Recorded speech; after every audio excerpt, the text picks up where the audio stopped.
यह कहानी है दो दोस्तों की और उनकी दोस्ती की शुरुआत अभी कुछ ही दिन पहले हॉस्पिटल के एक कमरे से है, जहां पर वह दोनों एडमिट थे। दोनों में से जो एक था उसे कुछ ही दिन पहले पैरालाइज का अटैक आया था, जिसके कारण उसके गर्दन के नीचे का सारा हिस्सा पैरालाइज हो गया था।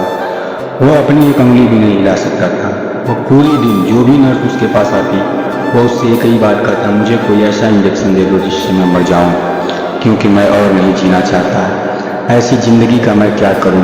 तो उसका दोस्त जो चल फिर सकता था वह उस कमरे में वह जो कि चल फिर सकता था वह उस कमरे में था।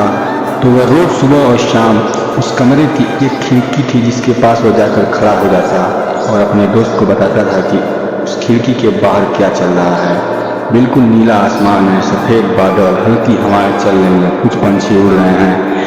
एक समुद्र के ब्रिज पर कुछ बच्चे घूम रहे हैं, कुछ लोग एक्सरसाइज कर रहे हैं, कुछ लोग पतंग उड़ा रहे हैं और शाम के टाइम का सारा पानी गोल्डन होकर चमकने लगता है। शुरू में जब उसका दोस्त उसको बताता था तो उसके ऊपर कोई ज़्यादा असर नहीं हुआ, लेकिन धीरे धीरे उसके अंदर की चाह जागने लगी। अब वह सुबह का इंतजार करने लगा, जल्दी सुबह और मेरा दोस्त बताए आज यहाँ क्या हो रहा है।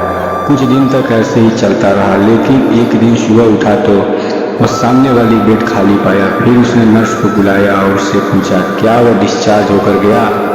तो नर्स ने कहा आपको तो उन्होंने बताया ही होगा कि उनके पास कुछ ही दिन बाकी बचे थे, जो कि कल रात को उनकी डेथ हो गई। यह बात सुनकर उसके अंदर की सारी उम्मीद पूरी तरह से टूट गई, क्योंकि केवल उसका वह दोस्त ही था जो उसे बाहरी दुनिया से जोड़ा हुआ था, जिसकी वजह से वह जान पाता था कि बाहर क्या हो रहा है। यह दुनिया कितनी खूबसूरत है। कुछ दिन तक वह रोता रहा, जीने की चाह छोड़ दी, लेकिन दूसरी तरफ उसके अंदर नई चाह पैदा हुई। काश मरने से पहले एक बार इस दुनिया को देख लेता अपनी आंखों से।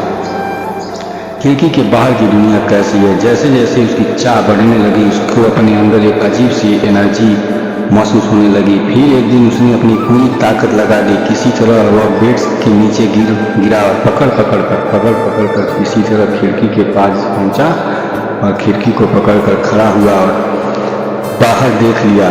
खिड़की के बाहर देखते ही वह गुस्से से भर गया। उसने जोर से नर्स को आवाज़ लगाई। जैसे ही नर्स आई तो उसने नर्स से पूछा तुमने यह क्या कर दिया? इस खिड़की के बाहर काली दीवार क्यों खड़ी कर दी? नर्स को कुछ समझ नहीं आया वह क्या बोल रहा है। वह बोली मुझे 5 साल हो गए, लेकिन जब से मैं आई हूँ यहाँ पे काली दीवार ही है। तब उसे समझ में आ गया कि उसका दोस्त उससे झूठ बोल रहा था। तब उसने नर्स से पूछा जब 5 साल पहले काली दीवार है तो उसका दोस्त उससे झूठ क्यों बोल रहा था? तब नर्स थोड़ा सा मुस्कुराई और बोली मैं तो यह नहीं जानती कि वह आपसे झूठ क्यों कहा, लेकिन मैं इतना जरूर जानती हूँ कि जो कुछ उसने बताया उसी की बदौलत आप अपने पैरों पे खड़े हो सकते हैं। तो इस कहानी से हमें यह सीखने को मिलता है कि जो हमारे शब्द वर्ड जो हमें अपने मुख से निकालते हैं, इसमें इतनी पावर होती है किसी व्यक्ति को गिरा सकता है, उठा सकता है। इसीलिए हम अपना पावर का यूज करते हैं कि मिस यूज, ये हमारे ऊपर डिपेंड करता है। Please like and subscribe my channel.